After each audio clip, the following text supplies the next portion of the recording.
I remember feverishly looking up towards my mum and my sister-in-law, maybe in a way to ask for help. And I remember them standing with their arms crossed, and they were very, very angry.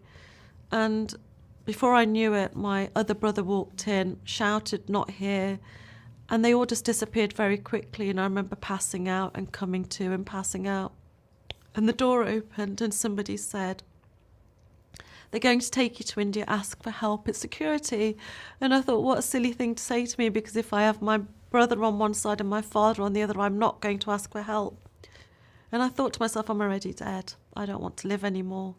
But then this little voice was saying, no, I don't want to die. And I tried to get myself up, but I couldn't. I tried to, almost like a baby, crawl, and I couldn't. So I started to talk to myself, and I said, if you can get to the door and you can reach the handle, you've only got to get to the kitchen. If you can get to the kitchen, you've only got to get to the back garden. If you can get to the back garden, you will be free. I didn't even know what free meant or where I would go, but I knew I had to get out of there. And it sounds very fictional, I know. And I know I look literally like something out of a horror movie, but I started to move, and my body was stiff because I'd laid in the same position for days, and I was dirty and smelly, and like I said, I was covered in blood everywhere.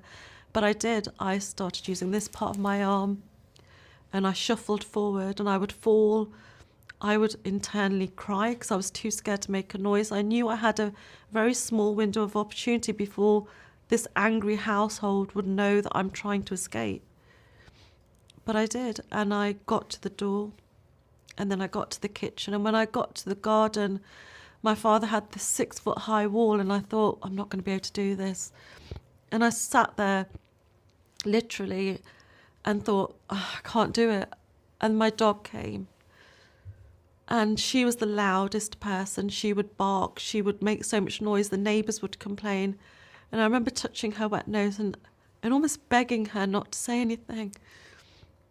And I really believe sometimes in life we really come to a crossroads where we just need one person to say, you've got this, in whatever form they come. And I believe in angels. And I felt she was this messenger or an angel saying to me, go. Because she looked up and she looked back at me.